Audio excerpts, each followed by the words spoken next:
রুটিগুলো ছেঁকে নিচ্ছি সকালের নাস্তার জন্য। তো সকালের নাস্তায় রুটি আর মুরগির মাংস রান্না করে নেব।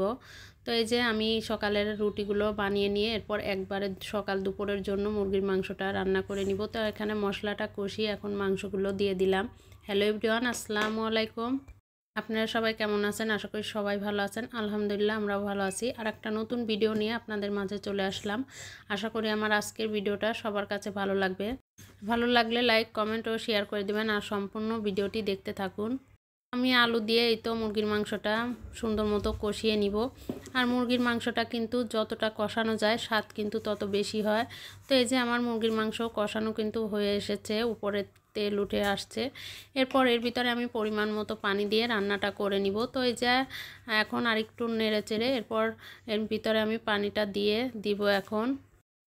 এই তো পরিমাণ মতো পানি দিয়ে দিয়েছি। এখন ঝোলটা আরেকটু শুকনা করে নামিয়ে ফেলবো। তো এই যে মুরগির মাংসর কালারটা কিন্তু খুব সুন্দর আসছে। তো এই যে সকালের নাস্তার জন্য মুরগির মাংস করে নিলাম। এরপর নাস্তাটা শেষ করে বাকি রান্নাগুলো করে নিব। আজকে এই তো আমি ফুলকপির ডাঁটাটা ভাজি করে নিব। এখনকার ফুলকপিগুলো কিন্তু খুব সুন্দর টাটকা, সাথে এই যে এই ডাঁটাটা এভাবে কুচি করে নিয়ে আলুটা একদম কুচি করে দিলেও হয়, আবার ছোট দেশি আলুটা এভাবে দিয়ে ভাজি করলে কিন্তু খেতে অনেক ভালোই লাগে। এটা ফেলে না দিয়ে এভাবে ভাজি করলে একটা সবজিও হয়ে যায় আর খেতেও মজাই হয়। তো এরপর আমি এই যে ভাজির জন্য এখানে কড়াইতে প্রথমে আমি একটু জিরা ফোড়ন দিয়ে এরপর পেঁয়াজ কাঁচামরিচ দিয়ে হলুদের গুঁড়া দিয়ে একটু নেড়ে চেড়ে এরপর আলু আর কপির ডাঁটাগুলো দিয়ে দিলাম ফুলকপির। তো এই যে এখন ডাঁটাটা ভালো মতো নেড়ে চেড়ে সুন্দর মতো ভাজি করে নিব একটু সময় নিয়ে, কারণ ডাঁটাগুলো সিদ্ধ হতে কিন্তু একটু সময় লাগবে। তো ভাজিটা একটু হয়ে আসলে একটু ধনিয়া পাতা দিয়ে দিলাম, এতে করে খুব সুন্দর একটা ঘ্রাণ আসবে, খেতেও মজা লাগবে। তো এই কপির ডাঁটা কেউ কি কখনো খেয়েছেন অবশ্যই কমেন্ট করে জানাবেন। যারা এখনও খাননি একদিন ট্রাই করে দেখবেন, খেতে বেশ ভালোই লাগবে। তো এই যে আমার ভাজিটা কিন্তু হয়ে এসেছে, আর একটু সময় ভাজিটা করে নামিয়ে ফেলবো। এরপর রান্না করব পালং শাক দিয়ে মসুরের ডাল। তো আমি এই যে এখানে ডালটা কিন্তু সেদ্ধ করে নিয়েছি।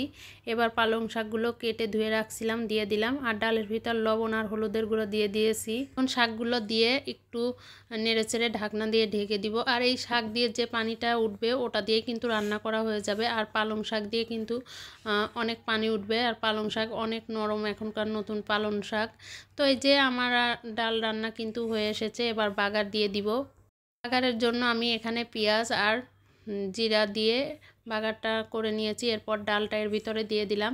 তো পালং শাক আর ডালটা কিন্তু খেতে বেশ মজা লাগে শীতের দিনে।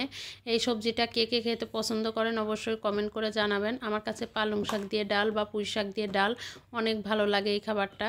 তো এই যে আমার দুপুরে রান্না বান্নার আয়োজনে আজকে এগুলোই ছিল। তো কেমন হলো সবাই জানাবেন। আর এখন শীতের সময় কিন্তু সন্ধ্যাবেলায় গরম গরম চিতই পিঠা খেতে বেশ ভালো লাগে, সাথে ভর্তা বা চাটনি হলে তো অনেক মজা লাগে। রাস্তার পাশে এরকম ফুলকো চিতই পিঠা দেখলেই আসলে খেতে মন চায়। তো বাসায় যে নিয়ে আসছিলাম আজকে পিঠা, আর সাথে বাসায় তাল ছিল একটু বের করে নিলাম। তো এই পর্যন্তই আজকের ভিডিওটা। সবাই ভালো থাকবেন, আল্লাহ হাফেজ।